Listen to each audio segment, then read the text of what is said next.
shunaqa cheklarda oldingiz, ne so'tiyligini bilmayapsiz. Shuni birgalikda o'rganamiz.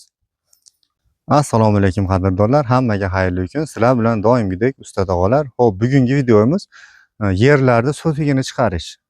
Asosan yerlar, uylarda misol bizga ko'p o'zi asli bu oddiy narsa. Hamma 80% odam biladi, balki 100%dir. Bilmaganlar ham ko'p ekan. Bizdan telefon qilib mana shu uy soldim, uydan keyin qolayotgan yerim nesoti shuni o'lchab beradi. Ish jarayonida bo'ladi-da bu. Mana katta metrimiz bo'lsa, shuni bitta o'lchab chiqarib bering deydi-da. Endi bilmaysizmi desa, bilmaymiz deydi. O'shaning uchun shunaqa insonlar uchun eslatmada, bilganlar uchun eslatma, bilmaganlar uchun bu video asosan foydali bo'ladi degan umiddamiz. Xo'p, uning uchun bizga nima kerak bo'ladi? Shunaqa katta metr kerak bo'ladi. Buni yeringizni uzunini, enini o'lchaysiz. Biz hozir shuni ko'rsatib turib, o'lchab turib, shunaqa deb aytsak, bu yerda har xil insonlar bor-da, masalan, eshitib turib tushunadiganlar bor. Videoni ko'rib turib tushunadiganlar ham ko'p-da. Shuning uchun sizlarga osonroq bo'lsin, ko'rsatib chiqaraveraylik. Masalan, men bunday bitta videoni ko'rsam, ko'rib turib nima qilganini ko'rsam, tezroq bittasi aytib bersa tushunish qiyinroq. Nima qilayotganini ko'rib turib, biz ham o'rganishimiz oson. Shuning uchun bir yo'l ko'rsataveraylik, foydali bo'ladi. Bizga nima kerak bo'ladi? Endi shunaqa bitta list kerak bo'ladi, bitta ruchka kerak bo'ladi. Xo'p, endi bu masalan uyingizni net sotikka tushganini ham bilib olsangiz bo'laveradi. Uyda asosan kvadratga hisoblanadi, lekin o'zingiz uchun bilib olgan yaxshi. Xo'p, masalan, uyingizni soldik. 4 burchak uy soldik. Xo'p, buni endi enini yozib olamiz. Eni 10 metrga soldingiz. Uzunligi 15 metr deylik. Buni 2 ko'paytirib qo'yasiz.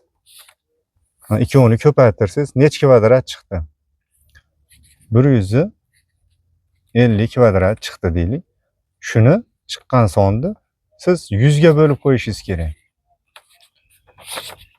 Shunda net sotiyligi chiqadi. Uyingiz net sotikka tushganini chiqadi. Endi uy soldingiz, masalan, uy soldingiz, qolgan yeringiz qancha qoldi? Shuni o'zingiz uchun bilmoqchisiz. Qolgan yeringiz mu deylik. Eniga masalan 25 deylik. Uni ko'paytirasiz. Uzunligi 30 deylik. 30. Shuni ko'paytirsangiz necha kvadrat chiqadi? Shuni 100 ga bo'ldi. Bo'lib qo'ysangiz, uyingizdan keyin net sotik yeringiz qoldi.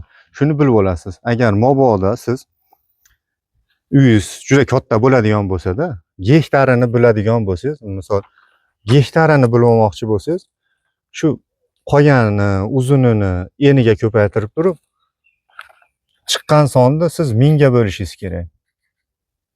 1000 ga bo'lsangiz, sizga gektar bo'lib chiqadi. Endi asosan gektar chiqarish bog'larga kerak bo'ladi. Masalanda uy kattalar ham bo'lishi mumkin. Xo'p, shunaqa qilib chiqarib olaverasiz. Bu asosan o'zingiz uchun o'rganib olsangiz yaxshi. Bilganlar uchun doimgidek eslatma, bilmaganlar uchun bu video. Bu videomizni ham ko'rib qo'yaverasizlar, xudo xolasa foydali bo'ladi degan umiddamiz. Xo'p, Usta tog'alar kanalini kuzatishda davom etinglar. Xudo xolasa bundan da yaxshi videolar chiqarishga harakat qilamiz. Joninglar sog' bo'lsin. Podpishka uchun rahmat.